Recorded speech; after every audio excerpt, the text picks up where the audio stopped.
성경은 지금 우리 시대에 살아있는 하나님의 말씀입니다마는 사실은 아주 먼 시대적, 지리적 거리를 가지고 있는 책이에요. 그 성경 말씀과 우리 시대 우리는 번역된 성경을 읽어서 요즘 책으로 알고 있는데 사실은 아주 오래된 고전이에요. 때로는 그 거리와 차이를 감안하여 읽고 해석해야 바른 뜻을 알 수 있어요. 굉장히 중요한 본문인데도 그 해석이 어려워서 그냥 스쳐 지나가는 경우도 많아요. 우리는 호기심과 구도자의 자세를 가지고 마치 광야에서 금맥을 찾는 심정으로 하나님 말씀을 대해야 합니다. 창세기 38장이 바로 그렇습니다. 유다가 자기 며느리 다말과 통관하여 아들을 낳게 되는데 이것은 근친 상간으로서 오늘날의 관점에서 보면 일반 간통보다도 훨씬 나쁜 죄악입니다. 그런데도 본문은 그것을 하나의 사실로서 담담하게 그려주고 있습니다. 며느리 다말의 행동은 이 일로 누가 벌을 받거나 정죄당한 것이 아니라 오히려 유다 가문의 적통을 이어가는 사건이 되고 훗날 이 가문에서 다윗 왕조가 탄생하게 됩니다. 다말은 다윗 왕의 손조모가 되었어요. 이 사건이 부끄러운 스캔들이라면 창세기 이 장은 소멸되었거나 기록되어도 자세히 언급되지 않고 잠깐 언급하고 지나가는 그런 구절이 되어야 할 텐데 자세한 내용이 나와 있어요. 그리고 그것은 성탄을 기다리는 우리들, 예수의 선조에 대한 얘기를 기다리는 우리들에게 상당히 중요한 교훈과 가르침을 주고 있습니다. 오늘 38장 24절부터 읽었습니다만 1절부터 좀 생각해 보면 유다가 자기 형제들을 떠나 내려가서 아둘람 사람 히라와 가까이 하였다 이렇게 돼 있어요. 구약에 보면 예루살렘은 올라갔다고 하고 그 외에 다른 곳은 내려갔다고 하는데 지형상으로는 올라가는 산인데도 내려갔다고 하는 경우가 있어요. 그게 이제 가나안 땅, 세속의 땅으로 내려갔다는 거예요. 지금 유다가 12절에도 유다가 아내를 잃고 슬퍼할 때 함께 한 사람으로 히라를 언급하고 있습니다. 말씀을 잘 보면 유다가 그냥 누구와 친하게 지냈다는 얘기 이상을 하고 있어요. 형제들을 떠나 내려갔다고 얘기합니다. 유다가 잠시 다니러 간 것이 아니라 완전히 가나안 사람들 사이에서 정착하기 위해 히라라는 사람과 동업을 하면서 자기 거처를 완전히 옮겼다는 것이에요. 이제 유대인으로서 살려고 하지 않고 이방인으로 살려고 하는 그런 마음가짐을 가졌다는 얘기입니다. 형제들은 완전한 것은 아니었지만 신앙 공동체를 이루고 있었죠. 유다는 이 공동체를 버리고 가나안으로 들어가 버렸습니다. 그것이 38장 1절에 나오는 상황이에요. 이것은 유다가 신앙과 가문을 버리고 믿음의 전통을 내려놓고 세속 문화에 휩쓸려 들어간 것을 의미합니다. 유다는 믿음의 형제들과의 관계나 신앙을 중요하게 여기지 않고 자기 보기에 심성 좋은 친구를 따라 세속의 문화와 타협해 버렸고 불신 여자와 사귀다가 결혼하여 완전히 요즘으로 말하면 교회, 이 거룩한 공동체인 교회를 떠난 것입니다. 그 결과 유다는 가나안 땅에서 하나님의 축복을 받지 못했어요. 하나님의 돌보심의 영역에서 벗어나 있게 되었습니다. 아들 셋을 낳았는데 둘이 죽었고 남은 하나마저 어떻게 될지 몰랐습니다. 큰아들은 이름이 엘인데 엘이 하나님 앞에서 악하였으므로 하나님이 그를 죽이셨어요. 그런데 여기 무슨 큰 죄를 저질렀는지 얼마나 악했는지에 대한 사례가 전혀 기록되어 있지 않습니다. 그런 것으로 보아 악했으나 특별히 기록될 정도로 악했다고 보기는 어려워요. 자기 나름대로 살아왔는데 하나님 보실 때에는 거룩한 공동체 안에 들어와 있지 않았다고 보신 것이죠. 우리는 여기서 의문이 떠오릅니다. 사실 유다의 형제들은 더 큰 죄를 지었죠. 지금 유다의 아들들의 죽음에 대해서 말하는데 유다의 형제들은 큰 죄가 없었던 세겜 사람들을 몰살시킨 적이 있었고요. 르우벤은 서모와 간통하는 죄를 지었으며 요셉을 시기해서 죽이려고 하다가 형제들이 노예로 요셉을 팔아버리고 아버지에게는 짐승에 잡아먹힌 것처럼 속이는 죄를 저지릅니다. 야곱의 아들들이 지었던 즉 유다의 형제들이 지었던 엄청난 죄에 대하여는 그렇게 오래 참으셨던 하나님께서 어쩐 일로 엘은 그렇게 즉사하도록 내버려 두셨습니까? 이 문제는 죄의 경중을 찾기보다는 교회론적인 관점에서 답이 주어집니다.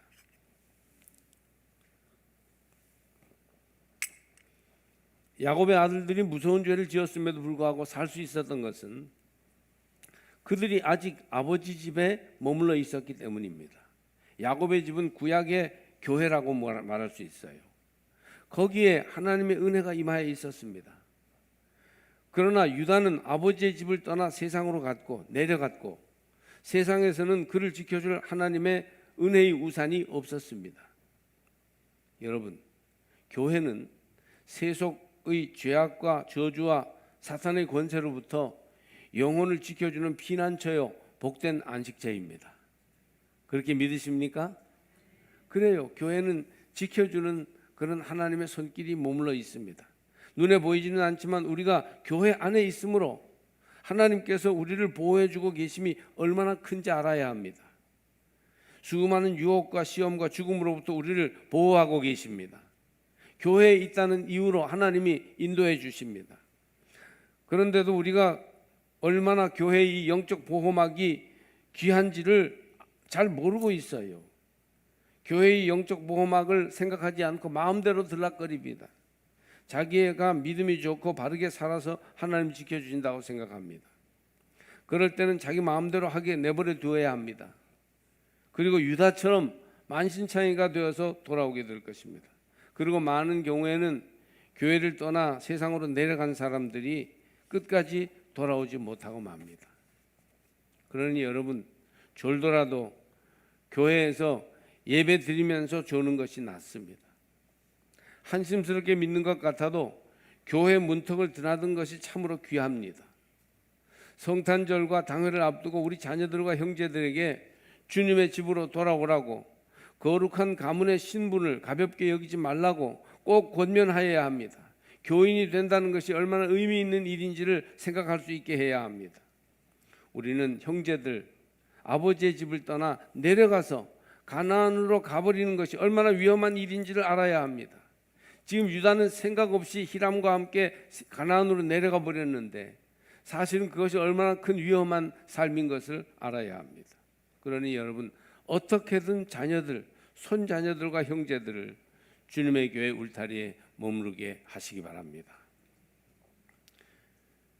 여기 다말이 나오는데 먼저 우리가 알아야 될 것은 유대 민족의 제도는 종족을 보존하고 유산 상속을 유지하며 신앙을 지키기 위해서 아들을 낳는 것을 중요시했어요. 그래서 그 맏아들의 계보로서 하나님의 통치 권위가 유지되게 된 것이죠. 그래서 소위 레빌라트법이라는 시동생과 결혼하는 관습이 있었어요. 레빌라트라는 말을 씁니다. 이는 한 집안의 며느리가 아들 없이 남편과 사별하였을 때 시동생이 과부가 된 형수와 동침하여 아들을 낳게 하는 관습법이에요. 그래서 이 모계의 문화를 중요시 여기는 유대법에서 이제 아들이 장자가 죽었으면 그 장자의 유업을 그 며느리로 하여금 이어가게 하기 위해서 시동생이 그 형수와 이제 혼인하게 하는 제도입니다. 이렇게 하여 며느리가 아들을 통해서 유산을 받고 그 집안의 몫을 지키게 하였습니다. 무엇보다 이 맏아들 중시 제도는 신앙의 유산을 지키고 문화를 지키려는 그런 제도였어요. 신앙 문화를 지키려는 제도였습니다. 시동생으로서는 형수에게 씨를 주어 아들을 낳게 함으로 맏아들의 유산을 유지하게 되면 자기는 형이 죽었어도 장자의 명분을 얻지 못하게 됩니다. 그 조카가 이제 실제 아들인지 조카인지 그로부터 이제 유산이 이어지게 되는 것이죠. 자기가 씨를 주어 낳은 조카가 형의 유산인 갑절을 가지고 시동생은 그 유산의 절반을 유산으로 받게 됩니다. 이렇게 함으로 시동생이 그 가문에 봉사함으로 후손을 이어가게 했습니다. 그런데 이제 형 엘이 죽고 유다의 큰아들이죠. 그리고 둘째 아들인 오난이 형수와 동침하게 되었을 때 이 오난이 아니 내가 왜 형의 씨를 물려줘야 돼? 그러면서 의도적으로 사정을 바깥에 함으로써 피임을 하여 형수에게 아들을 낳지 않으려 하였어요. 이것을 오난의 피임, 오나니즘이라고 합니다. 이것은 당시의 가문에서 후손을 이어가려는 유다 관습법을 어긴 것일 뿐 아니라 간교하게 속이는 행위였으므로 하나님 보시기에 아주 가증한 행위였어요. 하나님은 오난을 죽이셨습니다. 이제 셋째 아들 셀라가 남았는데 시아버지 유다마저도 다말을 경계하면서 적자를 낳을 며느리로 인정하지 않으려고 했어요. 그래서 셋째 아들이 어리다는 것을 핑계로 친정집에 가 있으라고 합니다. 내쫓은 것이죠. 다말은 가나안 출신 여자예요. 그 아버지 이름이 수암입니다. 유다의 제도나 관습을 따르지 않기로 하면 그는 남편이 죽었으므로 제가 하여도 아무 문제가 되지 않았어요. 새로 시집 갈 수 있습니다. 젊은 과부 다말이 다른 남자와 결혼하기를 포기한다는 것은 당시 가나안의 풍습으로서는 이상한 일이었죠. 그런데 다말은 가나안 이 세속 풍습을 따르지 않고 유다 거룩한 교회의 풍습을 따르기로 결정을 하는 겁니다. 그래서 하나님 백성의 씨를 잉태하여 하나님 나라 신앙 전통을 이어가기 위해 다말은 수절합니다. 다말은 유다 가문의 이스라엘의 씨를 낳아 합법적인 이스라엘 백성이 되기를 요구하고 있습니다. 그러나 이제 우리가 성경에서 보는 대로 그 과정은 논란의 여지가 있었어요. 엄청난 비밀이요 충격적인 사실이 생겨납니다. 당사자들뿐 아니라 후손들까지 수치스럽게 생각할 정도의 시아버지와 며느리의 근친상간을 통하여서 거룩한 가문의 적통이 이어지고 있다니 참 당황스러운 이야기입니다. 유다의 며느리 다말은 이방인으로서 이스라엘 족속에게 시집 왔으나 거룩한 백성의 유산을 소중히 여기고 자부심을 가졌어요. 그는 세속에서 한번 교회로 들어온 이후에 교회의 가르침과 교회의 가치를 지키려고 했던 것입니다. 그는 시동생들과의 동침을 통해서라도 거룩한 씨를 지키려고 애썼습니다. 남편이 죽은 후에 가나안에 가서 팔자를 고칠 수도 있었지만 젊은 나이에 어린 시동생이 자라기를 묵묵히 기다리면서 거룩한 유업을 이루고자 하는 그런 신앙의 지조가 있는 여인이었습니다. 신앙의 관점으로 보면 다말은 굉장히 아름다운 열망을 가지고 있었어요. 나는 창피하고 업신여김을 받아도 좋다. 시동생이라는 사람이 동침하면서 피임했을 때는 구욕감을 느꼈지만 상관없다. 나는 결코 포기하지 않고 하나님의 거룩한 씨를 품겠다. 이런 마음이었죠. 어떻게 해서든지 하나님 나라의 당당한 백성이 되고자 하는 열망을 포기하지 않은 여인입니다. 그리고 그 결과 시아버지에게서 다말의 아들 베레스가 출생하고 이 아이가 유다 가문의 적통을 이어가게 됩니다. 동생의 아이가 아닌 시아버지 아이를 적통으로 이어가게 됩니다. 상당히 놀라운 이야기죠. 며느리로서의 신분을 인정받지 못하고 내돌림을 당하던 다말에게서 유다 가문이 이어졌고 이 아이가 다윗 가문의 선조가 되었다. 이 이야기가 창세기 38장에 길게 설명되어 있는 이야기입니다. 이 이야기를 통해서 우리에게 무엇을 말씀하려고 하실까요? 하나님은 이 가문에서 결국은 예수 그리스도가 탄생하게 됩니다. 주의 오심을 기다리는 대림절 첫째 주일에 이 말씀을 읽는 것은 주의 오심을 기다리는 우리들이 유다와 같은 그런 길을 가야 할까, 다말과 같은 길을 가야 할까를 돌아보기 위해서입니다. 데일리치는 그녀를 구약 성서의 성녀라고까지 말하고 많은 주석가들이 구약의 성모 마리아를 말한다면 바로 다말이다 그렇게 말합니다. 여러분 유다와 다말을 한번 비교하여 보십시오. 유다는 말하자면 교인은 교인인데 믿음 없는 교인이에요. 믿음으로 행하지 않는 교인이에요. 택한 백성의 유업을 이어받은 정통 신앙인이었으나 히라라는 세상 친구와 함께 자꾸 세상 길로 행하여서 신앙의 유업을 소홀히 하고 완전히 버리다시피 하고 있습니다. 이에 비하여 며느리 다말은 가나안 이방 출신 여자예요. 원래 안 믿던 사람이에요. 그런데 한번 믿음 이후에 끝까지 하나님 나라의 유업을 이어가려고 노력하는 믿음의 여인이었고 그 믿음의 유업을 이어가는 것이 불가능했을 때에도 그것을 뛰어넘는 용기 있는 여인이었던 것입니다. 가나안 사람 수아의 딸인 아내가 죽은 후에 유다는 외로웠습니다. 히라와 함께 양털을 깎으러 딥나라는 곳에 갑니다. 이곳은 베들레헴 서쪽으로 15km 정도 되는 곳으로 다말의 고향에 가까웠습니다. 그런데도 그렇게 가까운 곳에까지 오면 다말에게 얘기해서 잘 너를 지키고 있어라. 이제 세라가 크면 그러면 너를 적통으로 인정받을 수 있는 아기를 갖게 하겠다. 뭐 이런 얘기가 있어야 되는데 무슨 소식조차 전하지 않고 기별을 하지 않았습니다. 다말은 유다가 온다는 소식과 자기에게 아무런 기별도 하지 않는 것을 보고 이제는 소망이 없다는 것을 알았습니다. 그녀는 심각하게 고민하였고 어떻게 하면 그 거룩한 의무, 적통 이스라엘 유다의 적통을 이을 후손에 대한 것을 자기가 감당할 수 있을 것인가를 생각한 끝에 한 가지 결단을 하게 됩니다. 다말은 늘 입고 있던 과부의 복장을 벗고 화려한 가나안 신전 여자의 옷을 입고 얼굴에 면박을 쓴 채 딥나로 가는 길 옆 에나임 문에서 시아버지를 의도적으로 기다렸습니다. 이 가나안의 세속 문화 속에서는 이 신전의 그런 것에 이제 신전 여자가 있어서 그런 일들이 있었기 때문이죠. 예상대로 유다는 다말 곁으로 왔습니다. 그리고 결국은 이제 그 모든 다말의 계획대로 움직이게 됩니다. 그래서 나중에 이제 여자에게 돈을 주어야 하는데 줄 돈이 없으니까 외상으로 해주었다고 합니다.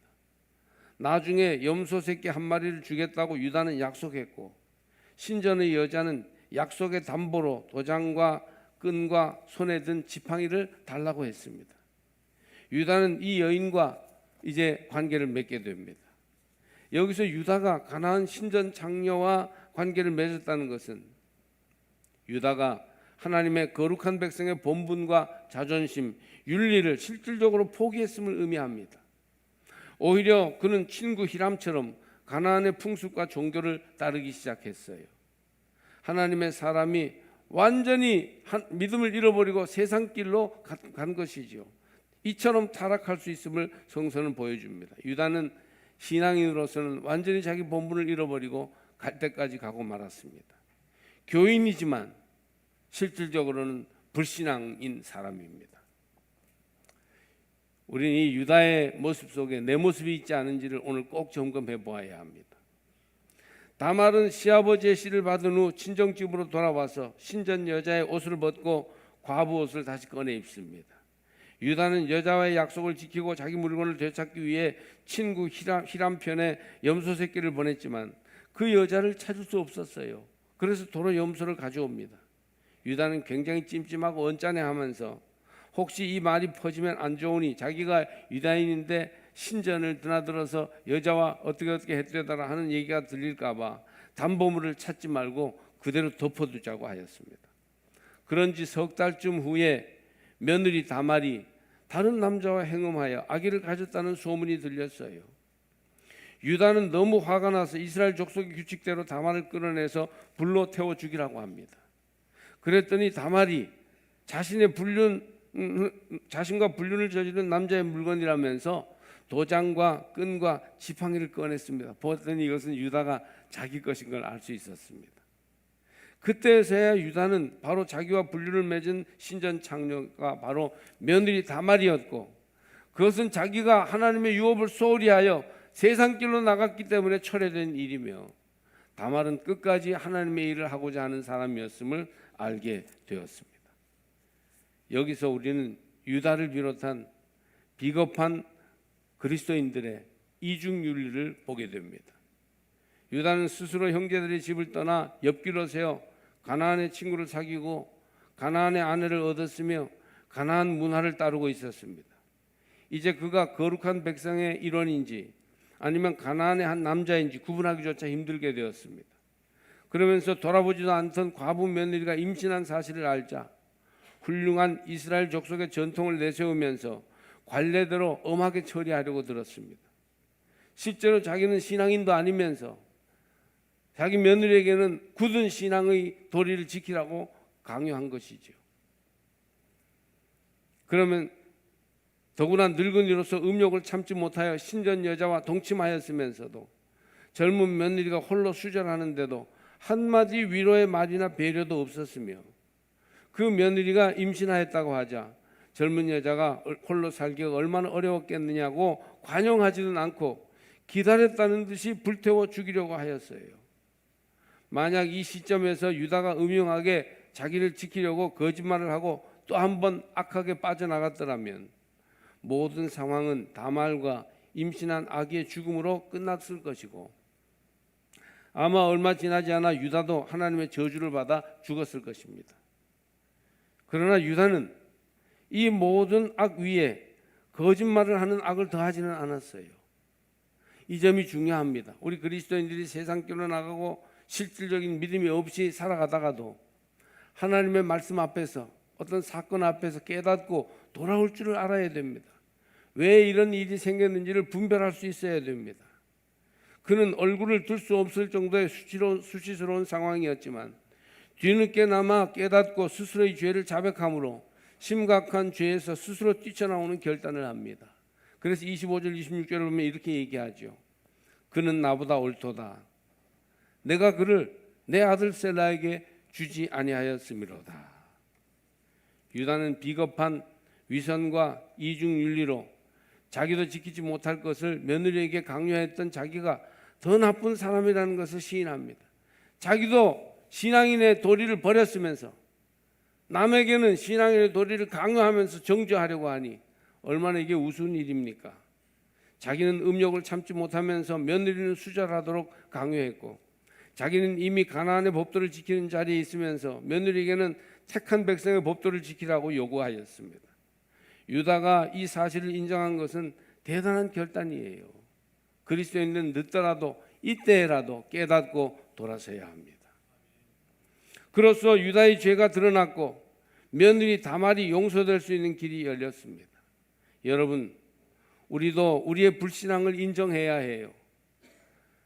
교인이면서도 실제로 그리스도인의 가치관과 그리스도인의 윤리를 따라 살지 못했던 것, 이걸 인정하고 여러 가지 죄를 깨닫고 돌아서는 일이 필요합니다. 그리스도인들이 회개하고 변화되어야 돼요. 그래야 우리 안에서 생명이 잉태되고 하나님의 역사가 나타나게 될 것입니다. 오늘날 그리스도인들 일부 성공한 사람들에게 이런 이중 윤리가 있어요. 불신자들 또 사회에서 실패한 사람들을 정죄할 때 우리는 쉽게 그들의 상황과 형편을 생각하지 않고 그들이 그런 죄를 지으면서 아웅다웅 살게 된 데에는 우리의 무관심과 무리한 현실이 있음을 외면하면서 나타난 결과만을 가지고 남을 판단하고 정죄하는 자리에 있어요. 나도 그런 식으로 안 살면서 나도 이미 불신앙자가 되었으면서도 남의 불신앙을 그냥 뭐라고 비난하는 것이죠. 이런 이중윤리예요. 유다의 자백으로 유다도 하나님 앞에서 더 이상 범죄하지 않게 되었고 다말과 뱃속의 태아도 모두 살았습니다. 우리도 하나님 앞에 우리의 죄와 우리의 불신앙을 고백할 때 모두가 살 수 있을 것입니다. 다말은 두 가지 선택을 할 수 있었어요. 하나는 자기 팔자 고치고 시집가서 새롭게 사는 방법이 있었어요. 또 하나는 거룩한 백성의 본분을 지키려고 하면 수절해야 되고 너무 여러 가지 어려운 일들이 많은 그런 선택도 있었어요. 다말은 이 두 가지 선택, 개인의 행복을 위해서 세속의 길로 가는 그런 선택과 하나님 앞에서 거룩한 길을 끝까지 지키기 위해서 고난을 당하고 어려움을 겪을 선택과 둘 중에서 두 번째 것을 선택합니다. 그는 육체적 영적 지조를 지키기로 결정합니다.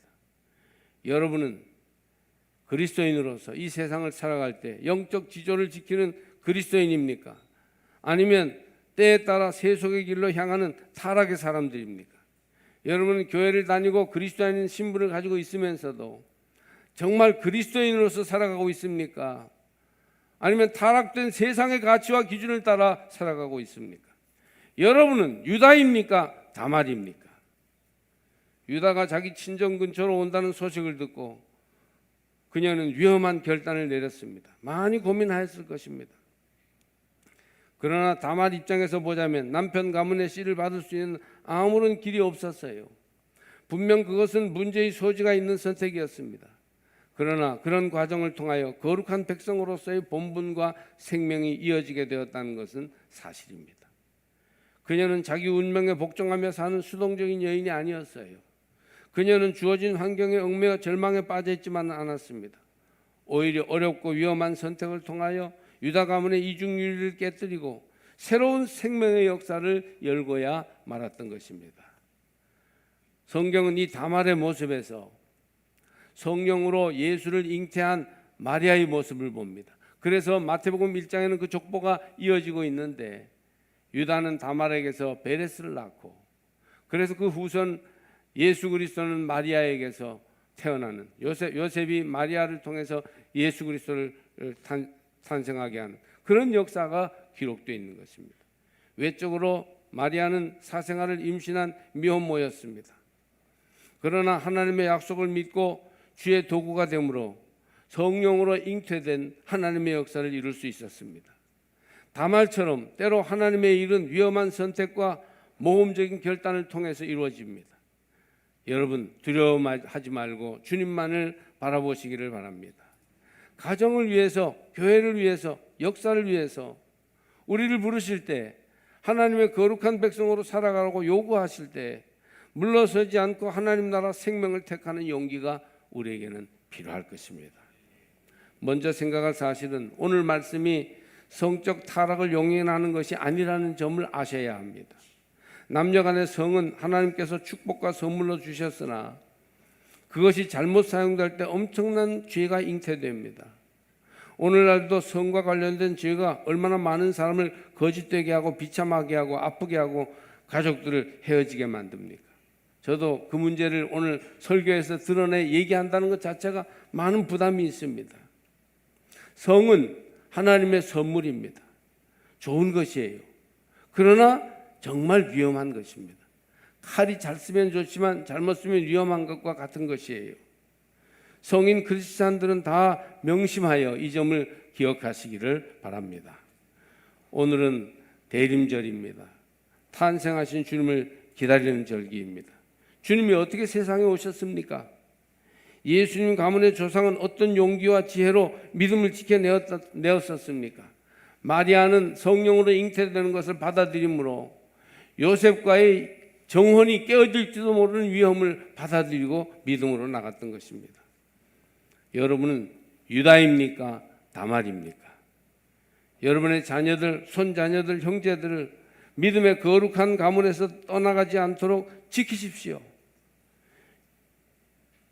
유다와 다말의 가문은 다윗 왕조의 조상이 되었고 구주 예수님도 육신적으로는 그 가문에서 탄생하셨어요.